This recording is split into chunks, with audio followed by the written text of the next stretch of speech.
Divulgación académica del Centro de Geociencias. En esta ocasión el tema es visualización científica y lo va a impartir la doctora Marina Manea. Me voy a permitir leer una breve semblanza de su trayectoria académica. La doctora Marina Manea es egresada de la Universidad de Bucarest, en Rumania, en donde realizó sus estudios de licenciatura en Ingeniería Geofísica. En el 2004 obtuvo el grado de doctora en Ciencias en el posgrado de Ciencias de la Tierra en la UNAM, en el Instituto de Geofísica. Fue ganadora del reconocimiento Sor Juana Inés de la Cruz por sus contribuciones en el desarrollo de funciones sustantivas de la Universidad Nacional Autónoma de México en materia de docencia, investigación y difusión de la cultura. Desde el 2011 es investigadora titular en el Centro de Geociencias aquí en el campus Juriquilla de la UNAM, y los campos principales de investigación de la doctora Manea son la geodinámica, tectónica marina y visualización de datos científicos con aplicaciones para ciencias de la Tierra. Los dejo con la doctora Marina Manea. Adelante. Muchas gracias por la introducción. Gracias a ustedes por venir para asistir a esta plática de divulgación del mes de febrero. Les voy a platicar sobre la visualización científica. Es algo que estamos haciendo en el Laboratorio Nacional de Visualización Científica Avanzada y en el Laboratorio de Geodinámica Computacional, así como van a ver adelante. En este momento me encuentro en la Universidad de Kobe, en una instancia de investigación, pero tengo ánimo para presentar algo sobre la visualización científica. La visualización científica y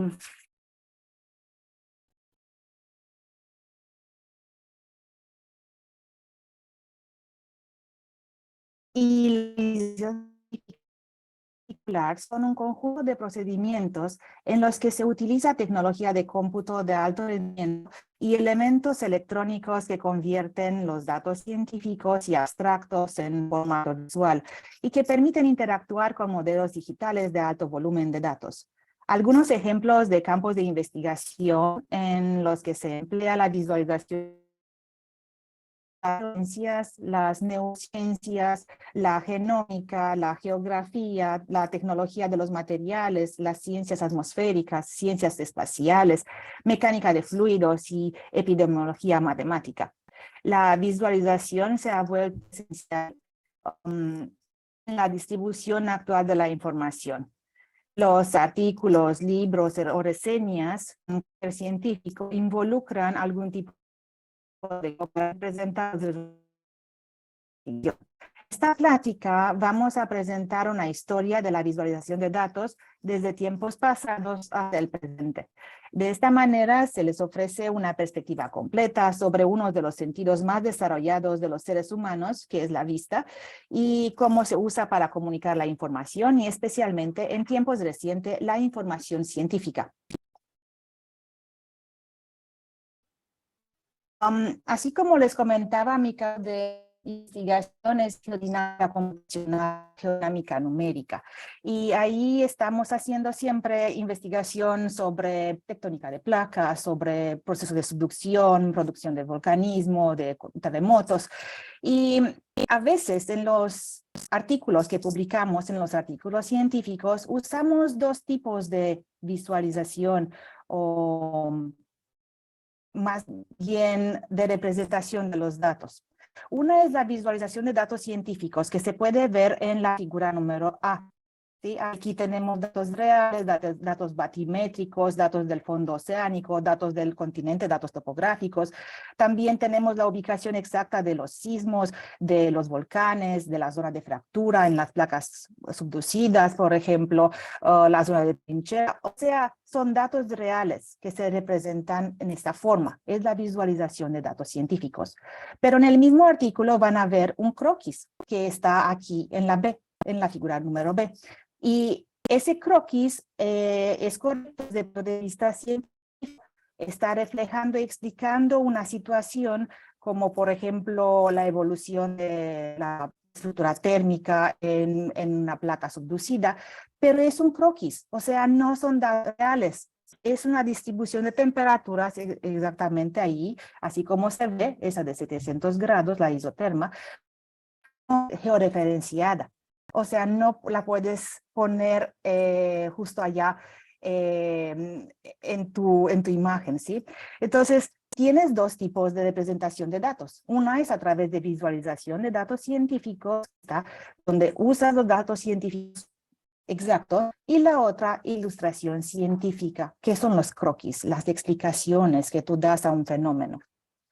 Igual aquí tenemos dos representaciones y la gente siempre me preguntan, ¡ay, qué bonito dibujo! Pero no es un dibujo. En la figura a diferencia del croquis que lo ven a diferencia de esta, la figura A tiene datos. Cada voxel, o sea, cada píxel en 3 dimensiones de esa imagen tiene un significado. Detrás de cada píxel vas a tener información, vas a tener una ecuación, un sistema de ecuaciones diferenciales que se resuelve a través de métodos. Entonces, tienes una imagen compleja, pero que tiene significado en cada voxel de esa imagen. Entonces, después tienes software especializado, programas de computadora que pueden extraer ciertos datos, pero cada en la imagen hay una función entre un croquis, así como se puede ver, que te está mostrando la evolución en tiempo de una placa subducida, pero también tienes una gráfica, y la gráfica ahí en la parte de abajo te muestra datos reales, graficados de una manera pero son datos reales. Entonces es una... Pero la ilustración siempre ayuda científico entender mejor un fenómeno que está ocurriendo ahí. Voy a platicar,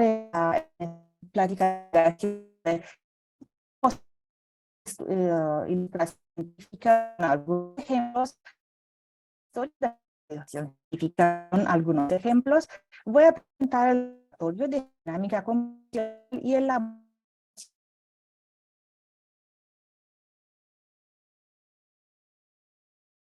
tenemos adelante.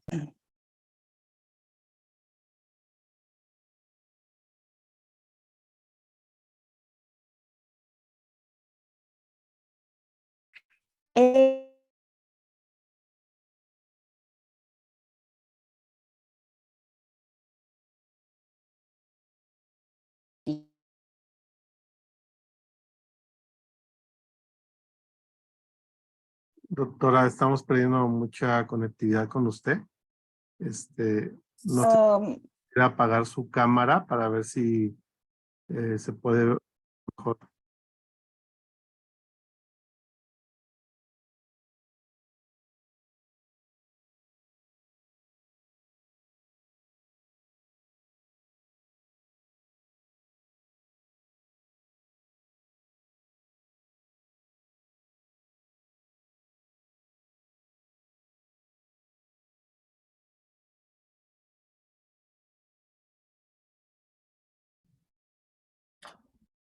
Bueno, creo que hemos perdido la transmisión con la doctora. Esperemos que en unos momentos se pueda conectar nuevamente. Les ofrecemos una disculpa por esta situación. Se encuentra lejos de México y obviamente que las condiciones de la conexión son diferentes. Seguramente se le está presentando una complicación. Por favor, un poco de paciencia. Esperemos contar de nuevo con la doctora Manea en unos instantes.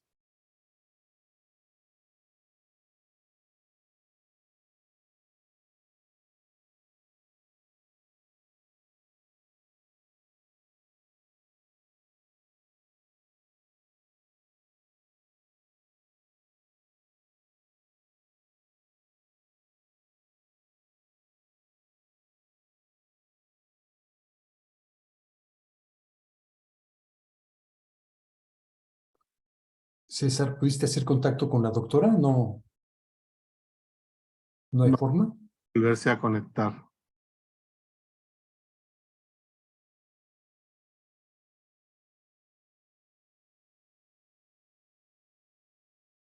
Se ha vuelto.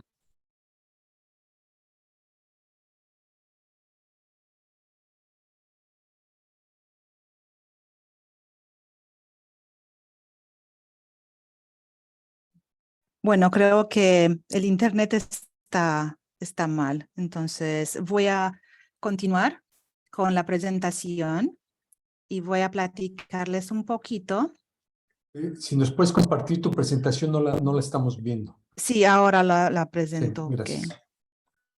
Sí, igual y apagar su cámara, doctora, para ver si nos Sí, ayuda. ya está, es así. Gracias. Okay.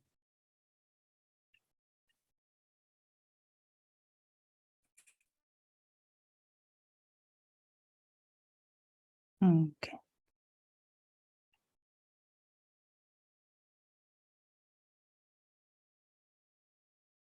Ya. ¿Me escuchan? Mucho mejor. Ok, muy bien.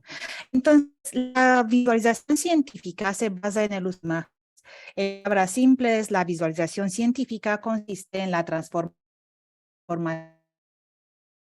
para explicar y comunicar ideas. La visualización en general ha existido desde siempre. El uso de herramientas de visualización en la ciencia data de siglos. Los mayas, por ejemplo, ya usaban dibujos esquemáticos de calendarios, operaciones aritméticas e incluso de observaciones astronómicas. Allá abajo tiene el Códice de Madrid, interpretado como un astrónomo, y el caracol de Chichén Itzá es un observatorio, por supuesto. Entonces, la cueva de Chauvet-Pont d'Arc en el departamento de Ardèche, en el sureste de Francia, es una cueva que contiene algunas de las pinturas rupestres figurativas mejor conservadas del mundo, así como otras pruebas de la vida del Paleolítico Superior. Está situada cerca de la comuna de Vaillon-Pont d'Arc, en un acantilado de piedra caliza sobre el antiguo cauce del río Ardèche, en las gargantas del Ardèche. Descubierta en 1994, está considerada una de las más significativas del arte prehistórico. La cueva es también una referencia para la calidad de conservación del arte rupestre. Un nuevo estudio publicado en la revista Proceedings of the National Academy of Sciences halló que las pinturas rupestres de la cueva Chauvet d'Arc en el sur de Francia datan de hace más de 30.000 años, es decir, con 10 años más viejas de lo que se creía. La investigadora Anita Quile del Instituto Francés de Arqueología Oriental y sus colegas compilaron más de 250 datos radiocarbono obtenidos durante los últimos 15 años de muestras de carbón vegetal encontrados en el suelo de la cueva, marcas en las paredes y huesos de animal hallados en la cueva.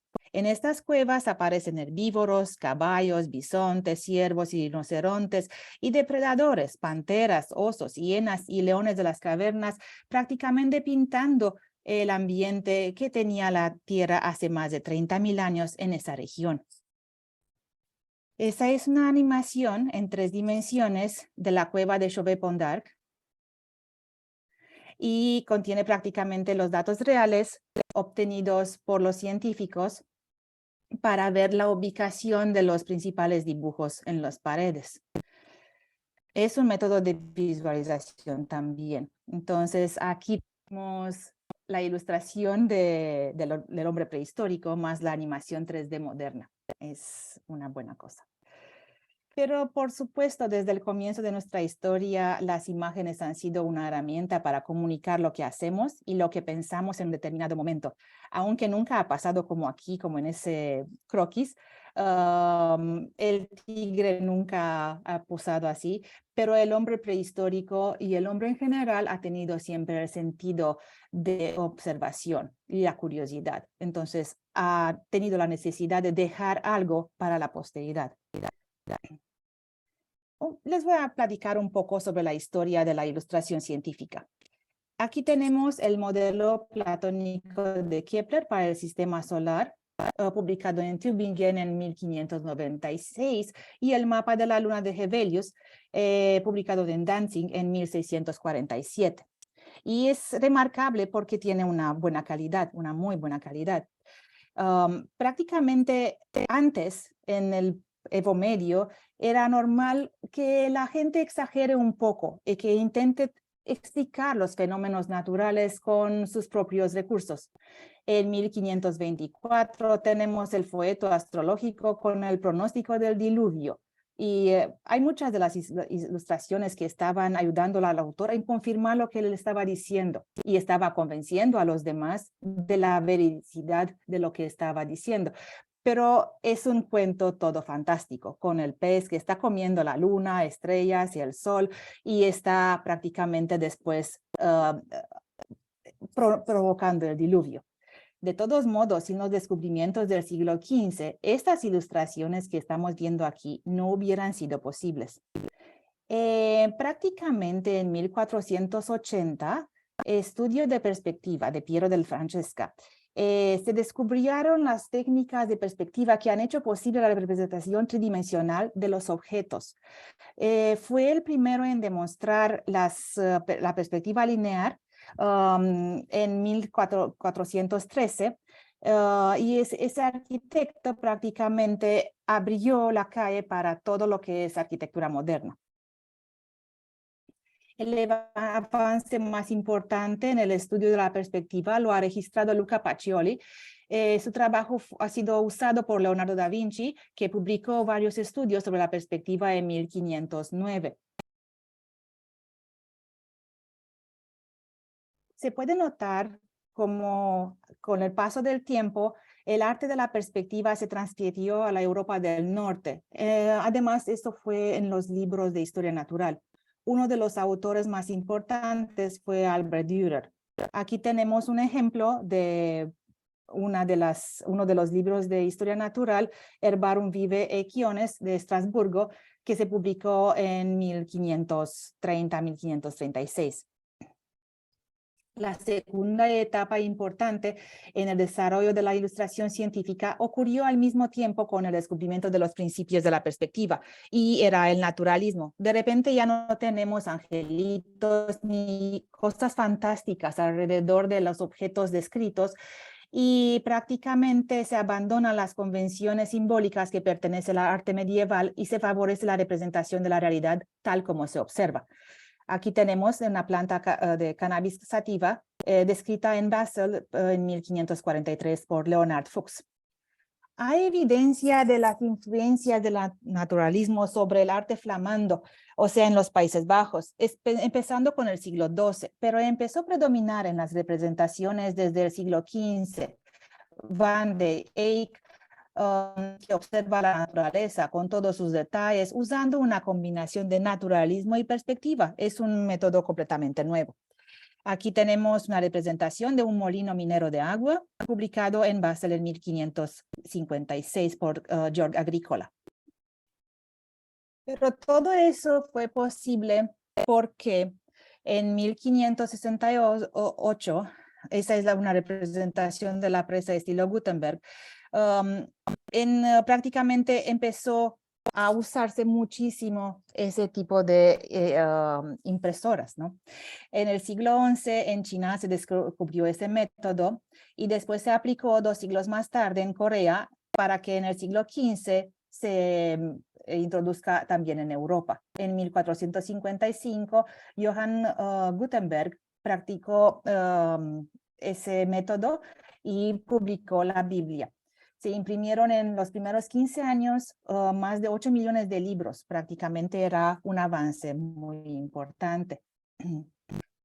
En 1543, aquí tenemos un diseño anatómico por Andreas Vesalius, y prácticamente el siglo XVI se caracteriza por un número impresionante de volúmenes de historia natural, botánica, zoología, mineralogía, y este es uno de los ejemplos relevantes de ese periodo, en cual prácticamente hay muchos detalles representados en una figura.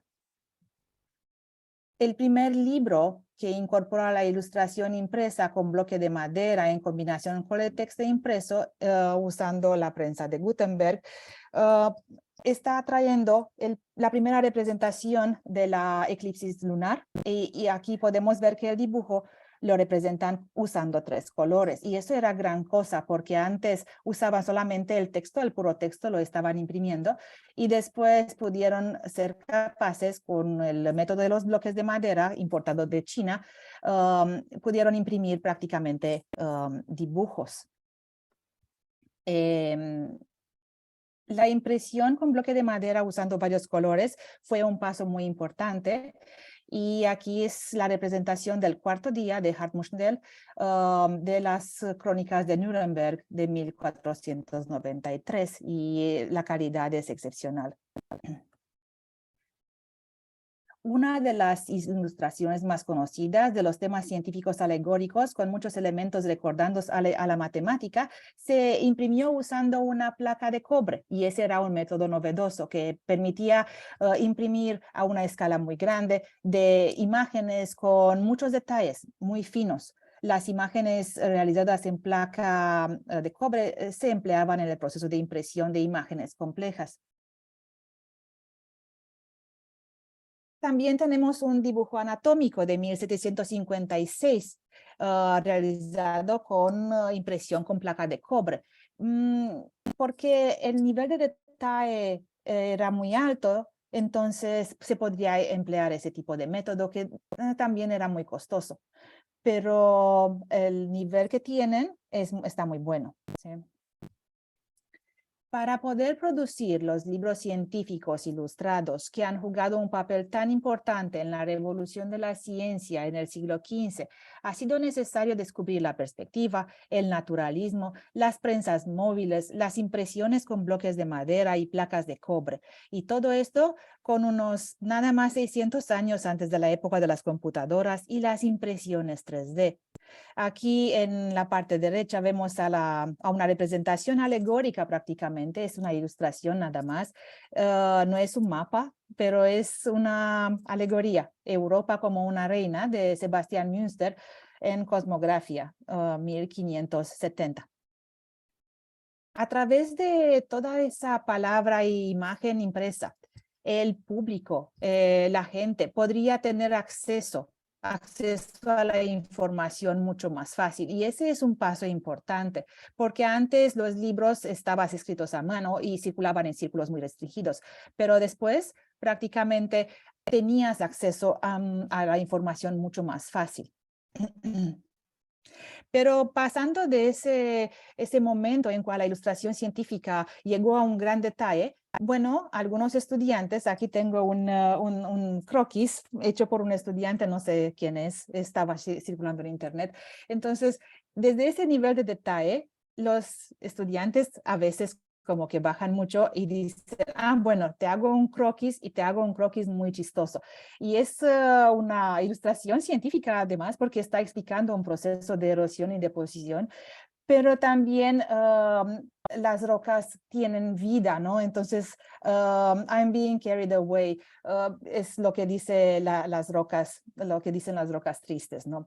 Pero es un ejemplo de ilustración científica que sí explican un tipo de fenómeno de tal manera de que los demás que tal vez no tienen preparación científica, lo pueden entender mucho mejor. Okay.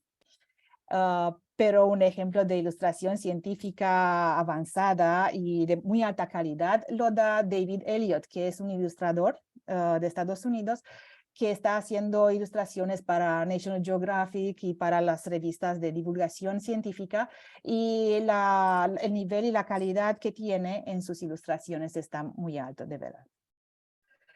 En marzo de 1966, en la portada de la revista Analog Science Fiction, Science Fact, apareció una ilustración de un asteroide impactando la Tierra. Enever, el autor del artículo Giant Meteor Impact, detalló los efectos del impacto de un asteroide, usando no solamente descripciones impresionantes, detallando la física detrás de tal fenómeno, pero también ilustraciones que eran muy, muy impactantes. Nadie ha visto ese tipo de impacto, pero el hecho de ver la ilustración científica que él ha hecho era impactante.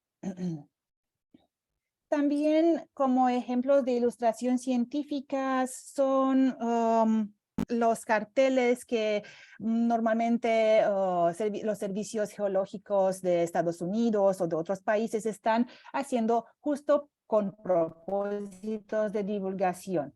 Y aquí tenemos, por ejemplo, en la parte derecha, el cambio del ciclo del agua en el planeta como resultado del calentamiento global y otros factores, en cual te está explicando muy bien a través de la ilustración científica un fenómeno que nos preocupa a todos. Después, aquí abajo tenemos del National Science Foundation de Estados Unidos, igual un cartel que está mostrando las zonas críticas donde están poniendo e instalando observatorios y los criterios prácticamente que usan para instalar estos observatorios. También del sitio de NASA tenemos una representación gráfica, una ilustración científica de la distribución de los satélites que están activos para ciencia de la Tierra. Y esta es una imagen de 2013. Otro ejemplo, por ejemplo, es la descripción de una célula animal o célula humana, que puede ser en 2 dimensiones o en 3 dimensiones, pero te da una idea de lo que hay adentro de esa célula. La de 3 dimensiones está más avanzada y te da más detalles, pero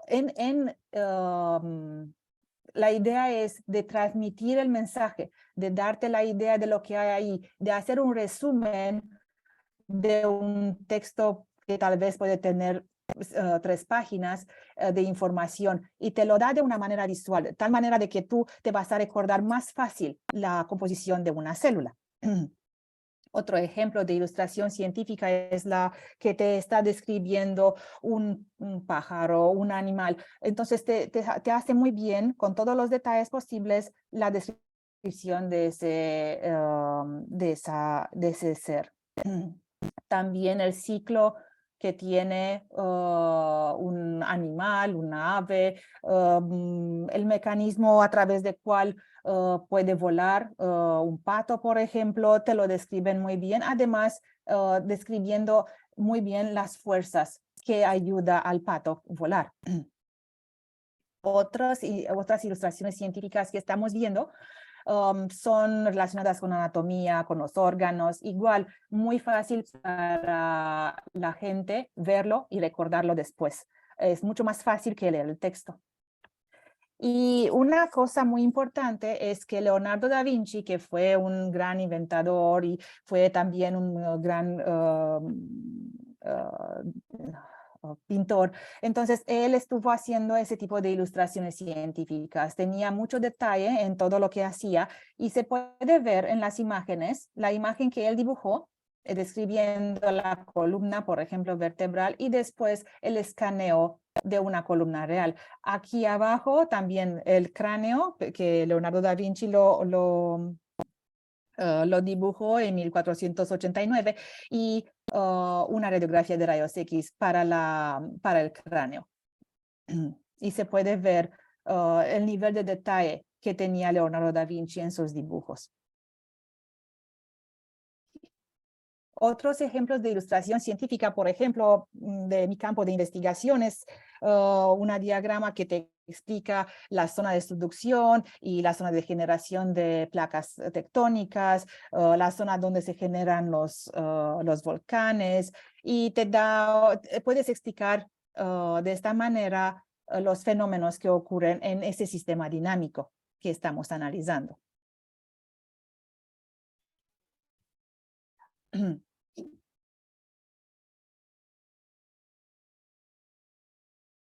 Otros ejemplos pueden ser varios, o sea, pueden ser combinaciones de imágenes reales con esquemas, con dibujos que se hacen con gráficas. Aquí tenemos, por ejemplo, de ciencias del medio ambiente, tenemos la distribución de lluvia y cómo se puede reparar prácticamente los daños que survienen en el subsuelo.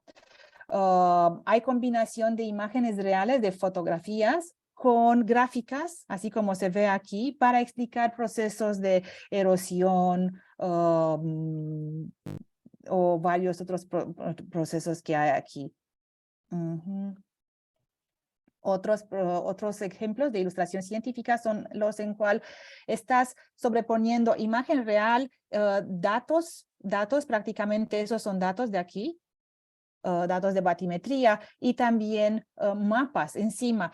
Todo se hace con el propósito de que el mensaje científico llegue más fácil al público. También esto es un ejemplo de ilustración científica de las ciencias planetarias, en cual te están mostrando el campo magnético y cómo interactúa con el viento solar. También otras cosas que tú no las puedes ver todas de una vez y tampoco tienes la posibilidad de ver en el fondo del océano, pero un artista que hace ilustración científica te lo puede poner de una forma muy especial y te puedes dar cuenta del método que se está empleando en esa imagen, por ejemplo. Se usan mucho cuando discutas sobre la técnica del sonar, por ejemplo, porque no tienes la posibilidad de ver esto con tu ojo, pero el artista te lo pone de esta manera y te vas a dar cuenta de cómo funciona todo el sistema. Otro tipo de ilustración científica, por ejemplo, es esto, en cual se hacen carteles informativos con toda la información, pero mezclada. O sea, tienes gráficas y tienes datos reales y tienes también dibujos. Y es un método muy normal. Con la pasada del tiempo y el avance de los programas de cómputo, entonces estuvo mucho más fácil para los que hacen ilustración científica de avanzar y de poner en una forma gráfica muy agradable la información que querían transmitir. Vamos a hablar un poco sobre la visualización científica, porque esa fue prácticamente la ilustración científica. Entonces, la parte de visualización científica, aquí yo puse una frase de Edward Tufte, que cada píxel debería estar relacionado directamente al contenido y se refiere estrictamente a la parte de visualización científica en la computadora. ¿Sí? Pero antes de esta visualización científica usando por medio de computadoras o supercomputadoras, la gente también intentó representar los datos científicos de una manera leíble.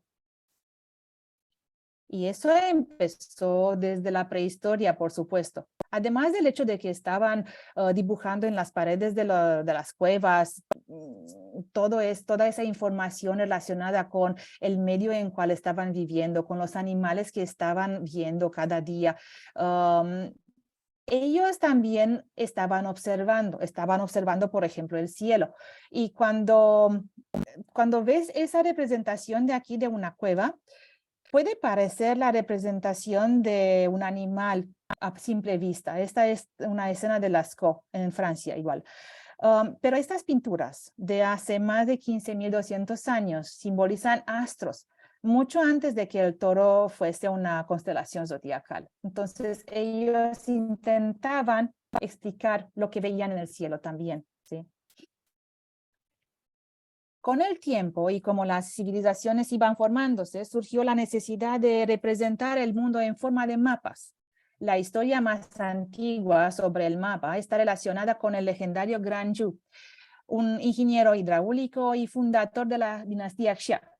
Supuestamente, su éxito en los proyectos de control de inundaciones hace más de 4.000 años se debió a un mapa detallado, tallado en una losa y presentando por un ser superior que administra los asuntos del río Amarillo. Pero aparentemente no sabía si el río está inundado o seco. Okay. Pero de todos modos hizo un buen trabajo porque puso ahí muchos detalles. Este es un mapa de una antigua ciudad china que data de hace entre 1.800 y 2.000 años durante la dinastía Han del Este. El mapa ilustra las murallas de la ciudad, las puertas de la ciudad, las calles comerciales y las zonas residenciales con patios.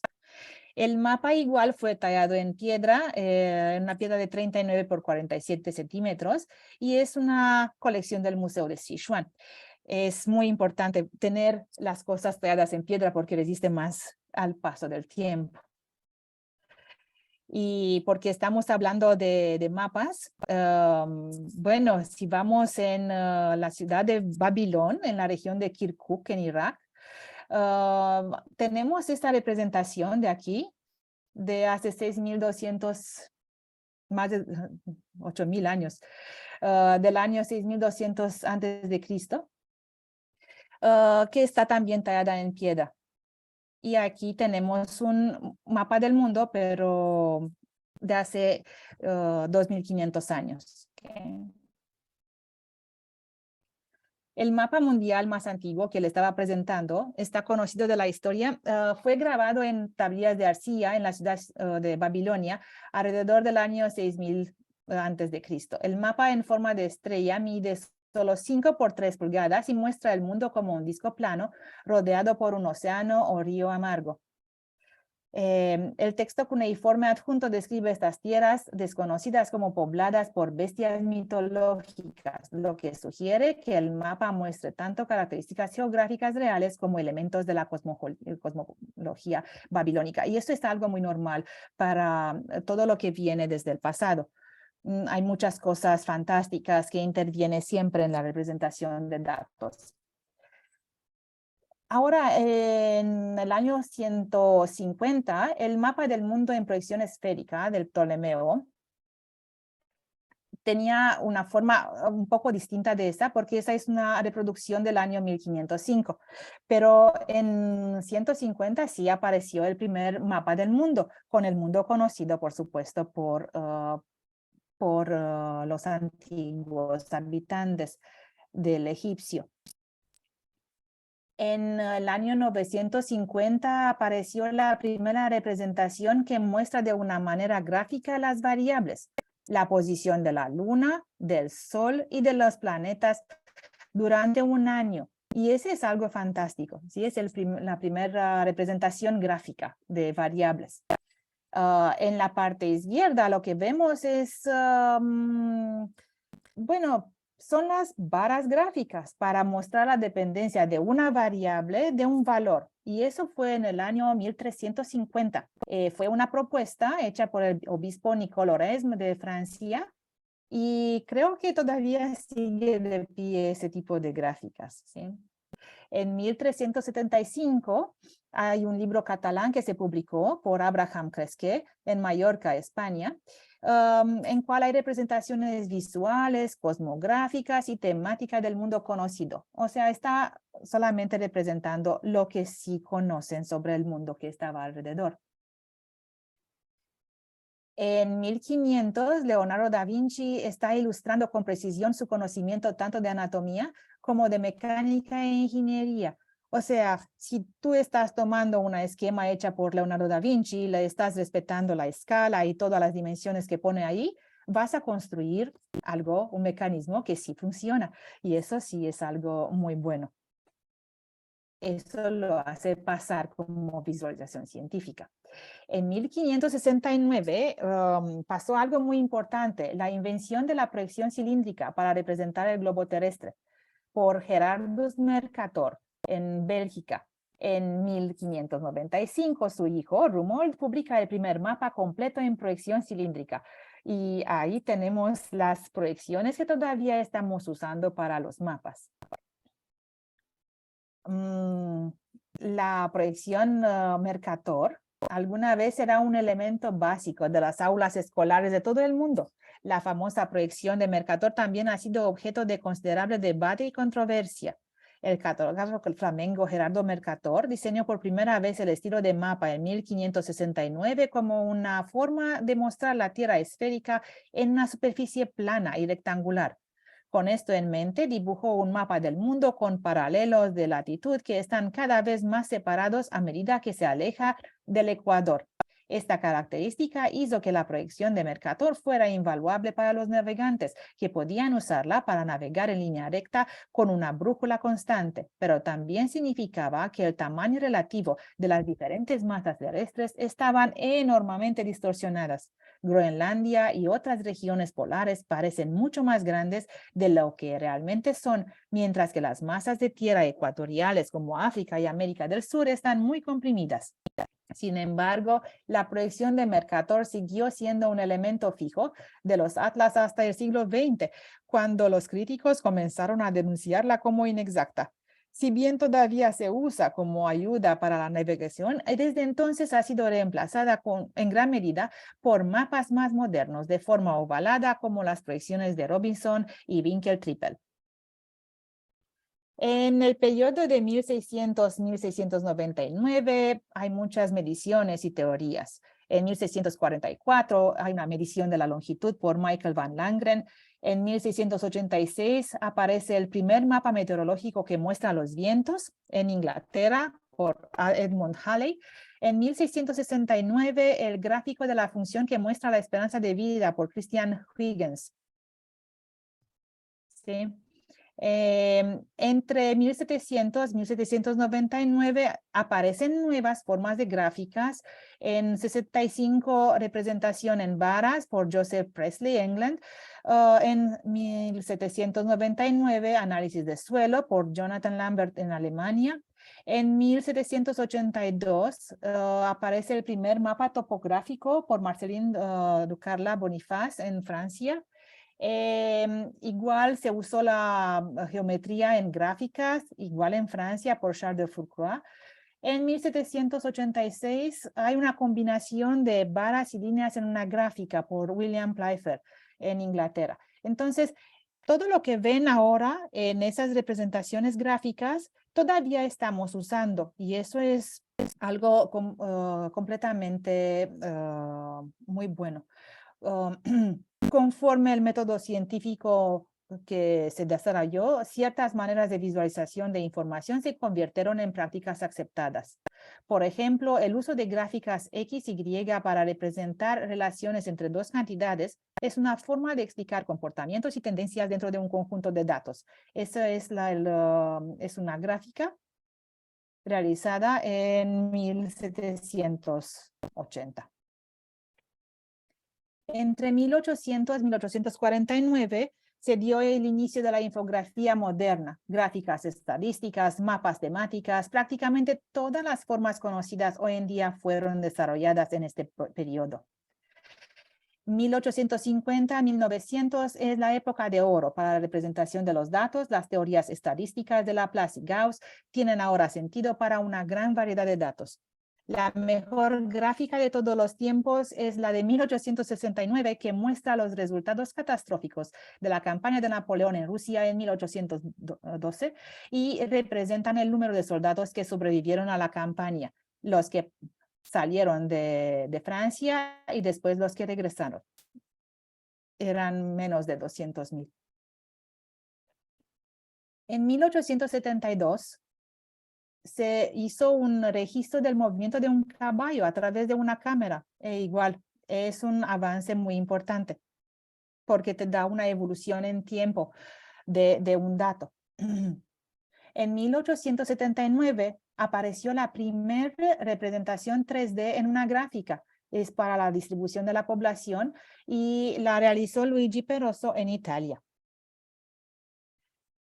Por desgracia, entre 1900 y 1949 tenemos la era moderna de la oscuridad. Lo único que apareció es el mapa del metro de Londres, que puede ser mencionado como algo más importante, pero el resto nada. Después de la Segunda Guerra Mundial, entre 1950 y 1974, hay un renacimiento de la visualización científica. Empezando con 1960, el uso de las computadoras ya es importante y se definen en 1971 los polígonos irregulares que representan datos multivariados, y esto otra vez es muy importante para la parte de visualización científica. Empezando con 1975 hasta el día de hoy, la computadora es prácticamente la nueva frontera. El descubrimiento de nuevas técnicas para graficar datos, el desarrollo de nuevos programas y lenguajes de programación, métodos de visualización multidimensional, el Internet interactivo, la inteligencia artificial, todo eso está desarrollándose hoy en día. Las imágenes se hayan usado desde tiempos inmemoriales, pues se sabe que el sentido más desarrollado por el humano es la vista. Se estima que el 50% de las neuronas está dedicado a la visión. Además, la densidad de información por unidad de área en una imagen es notablemente mayor a la de un texto y por lo tanto la manera más fácil en que el humano se comunica es a través del uso de imágenes, especialmente cuando la información que desea explicar es compleja o viene en grandes cantidades. Es posible que el cerebro no sea capaz de distinguir la realidad de ficción. Por lo mismo, el ensayo en imaginación de una tarea puede producir resultados similares a la práctica real de la misma. Es prácticamente engañar a tu cerebro. El advenimiento de las computadoras digitales trajo consigo la posibilidad de generar y almacenar cantidades de información nunca antes pensadas. Todo comenzó en 1945. Con la evolución de la computadora digital, continuó con la computadora Whirlwind. El desarrollo comenzó en 1945 bajo el liderazgo de Jay Forrester en el MIT como parte del proyecto de analizador de estabilidad y control de aeronave de la Marina.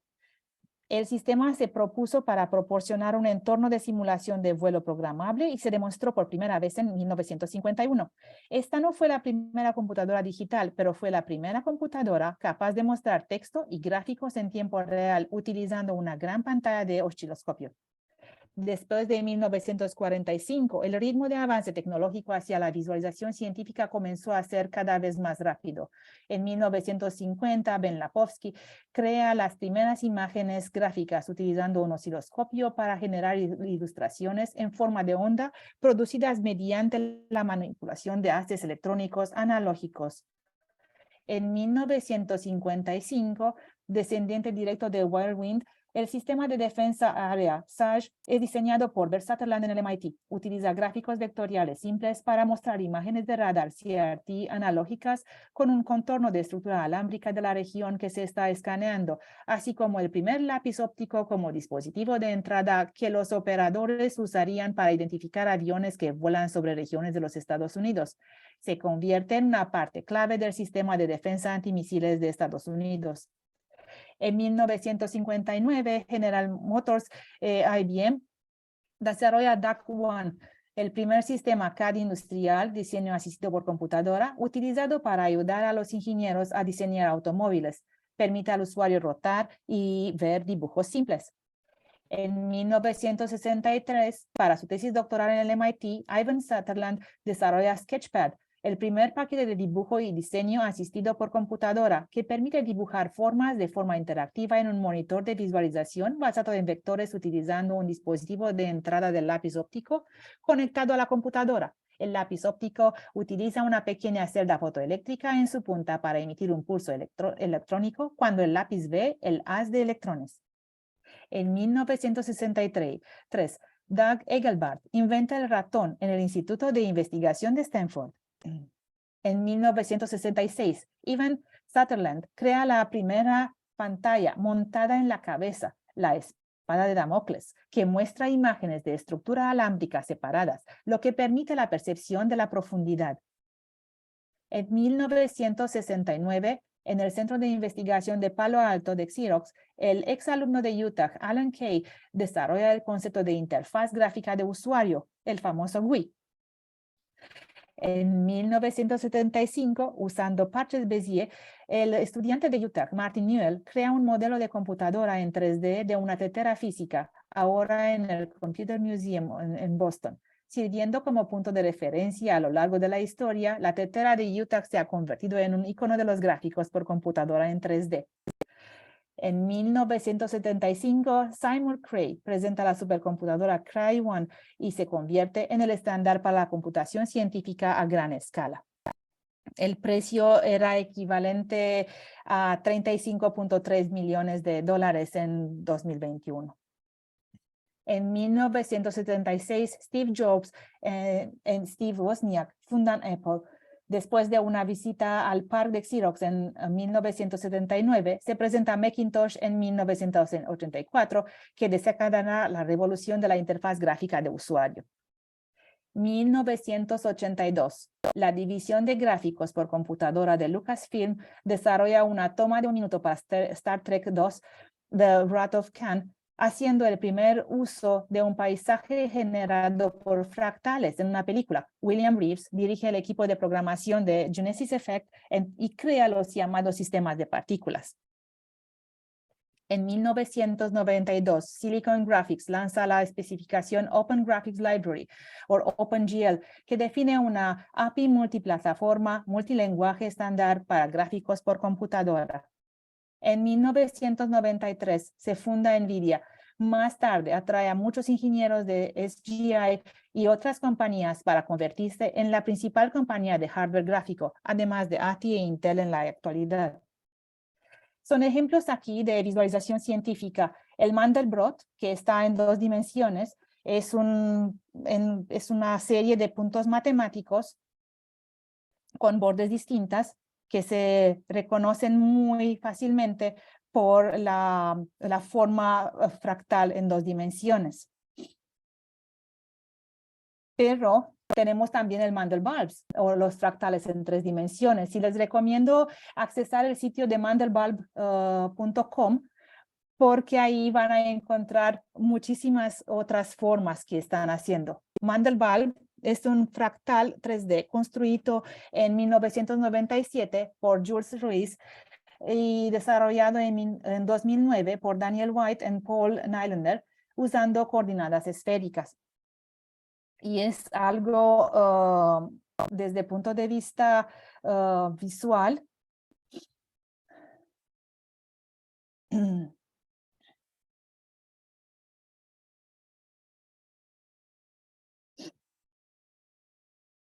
Espero que se vea la imagen. Sí se ve. Okay.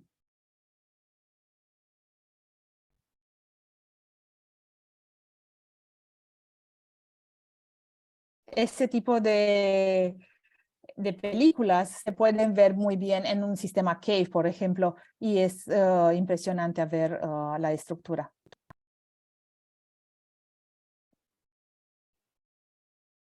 Otro ejemplo de visualización científica está en mi campo, en Ciencias de la Tierra, y aquí tenemos la representación, son datos reales, o sea, son las velocidades de las ondas sísmicas, de las ondas S, debajo del Pacífico Central. Y se pueden ver muy bien todas las estructuras en 3D. O sea, esa está publicada en 2013 en la revista Science. Y nos da una imagen sobre la astenosfera que está debajo del Pacífico. Ahora les voy a platicar un poco sobre el Laboratorio de Geodinámica Computacional, en cual nosotros estamos trabajando modelos numéricos para la zona de subducción y no nada más, intentando de explicar fenómenos que ocurren en esas regiones, en la zona de subducción, debajo de los volcanes, de los grandes volcanes, y a veces como que estamos analizando estructura térmica de la zona de subducción para ver cómo se desarrolla en tiempo. El Laboratorio de Geodinámica Computacional se fundó en 2007. Empezamos con una supercomputadora de pruebas que después creció bastante. Ahora se llama Horus, todavía funciona. De pronto la vamos a reservar solamente para los estudiantes, porque su tiempo ya como que ya empezó a acabarse. Con la ayuda de esa computadora, supercomputadora, tuvimos el chance de analizar la convección del manto, procesos de convección en el núcleo, por ejemplo, varios procesos en las zonas de subducción, régimen térmico en 3 dimensiones, en 2 dimensiones. Varios investigadores del Centro de Geociencias han usado esa infraestructura, entre cuales la doctora Lucia Capra, el doctor Ramón Zúñiga, están usando eso para lahares, por ejemplo, peligro de lahares, para la parte de sismología. También hemos analizado zonas de fractura oceánica. O sea, todo lo que ven aquí es parte de visualización científica y son datos reales que están graficados. también la subducción en la zona de fractura oceánica, el estudio de movimiento de flujo en el manto usando partículas o trazadores, varios mapas de distribución del flujo de calor para México y no nada más. Evolución en tiempo de una zona de subducción, intentando explicar cómo se forma la subducción plana en varias regiones del planeta, con distribución de esfuerzos, con distribución de temperatura, de viscosidad. Entonces, todas las imágenes que estamos obteniendo y tienen los datos reales también se pueden poner en forma de película para que el usuario final tenga una idea de la evolución en tiempo de esos sistemas dinámicos. También para las clases hemos empleado modelos para varios campos magnéticos, gravimétricos, el geoide. Es un método a través de cual ese método visual es un método a través del cual los estudiantes pueden comprender mejor ciertos fenómenos, ¿sí?, que están ocurriendo ahí. En 2007, así como lo estaba comentando, hemos empezado con el Horus, que ahora tiene para cálculos numéricos 400 núcleos, más de 400 núcleos de cómputo, casi 500.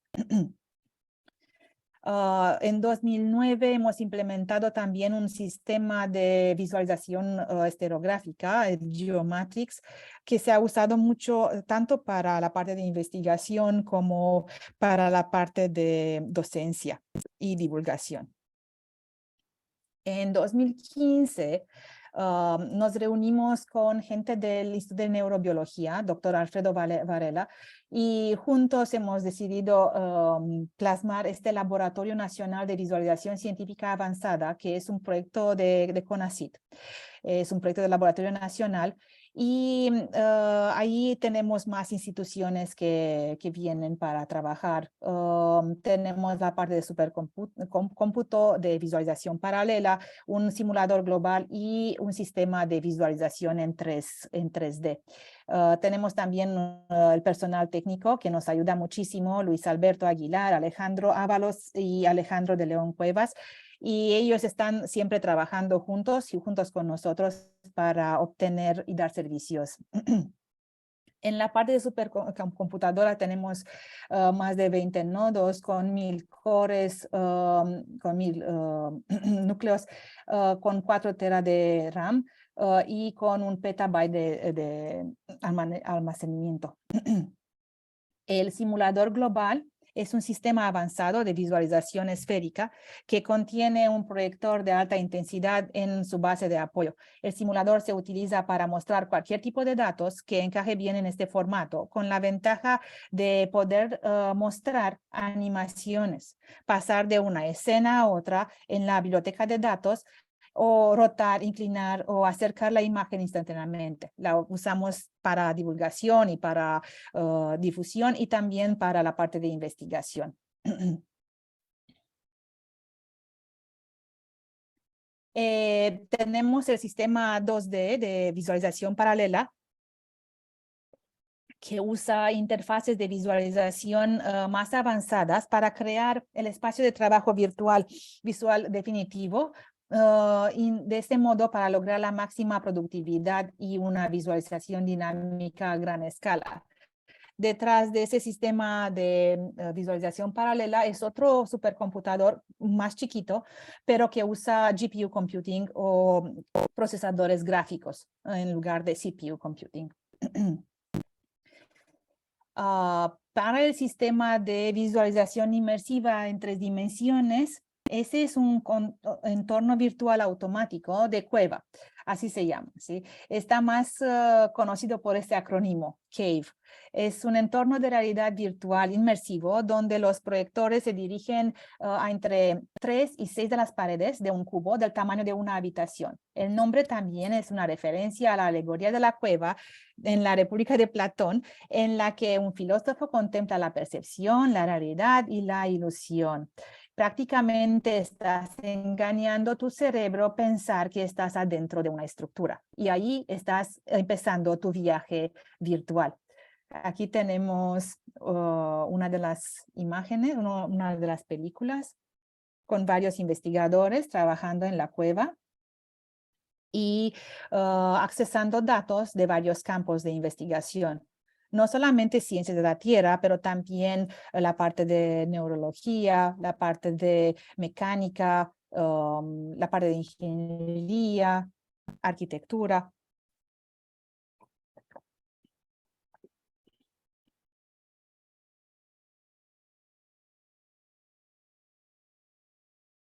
Y aquí podemos ver a un investigador prácticamente intentando accesar el cerebro y descifrar los misterios que hay adentro.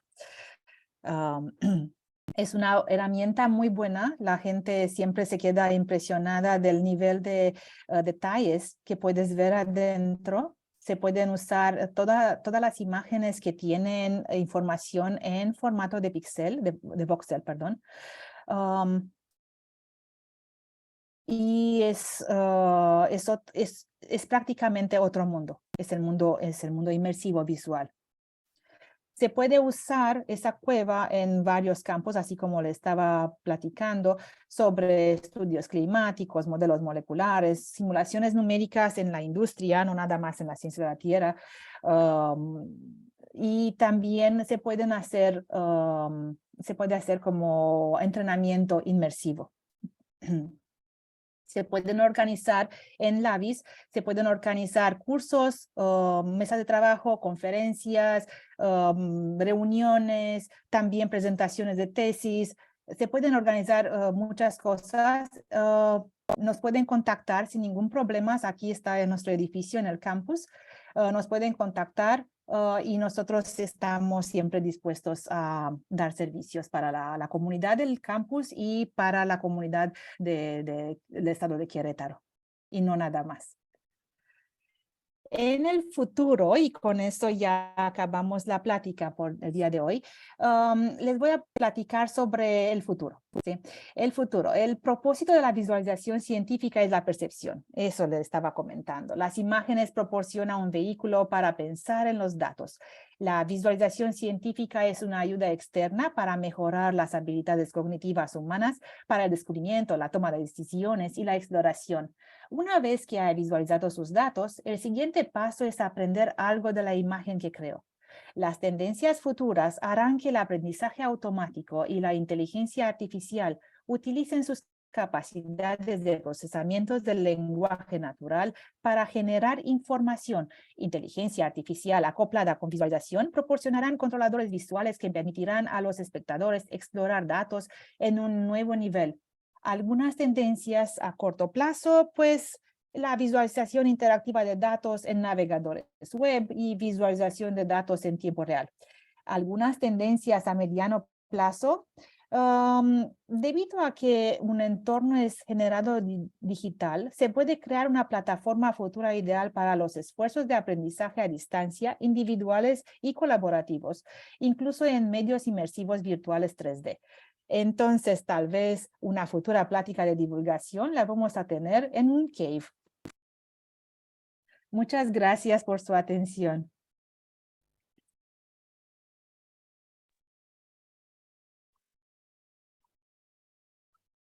Marina, muchas gracias por tu presentación, todo un viaje muy ilustrativo sobre la visualización científica.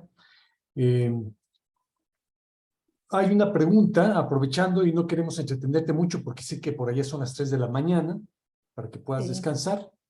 Y preguntan si estos sistemas computacionales van a mejorar o se van a facilitar el trabajo con estas inteligencias artificiales que han surgido en estos días. Creo que más o menos lo respondiste al final, pero bueno.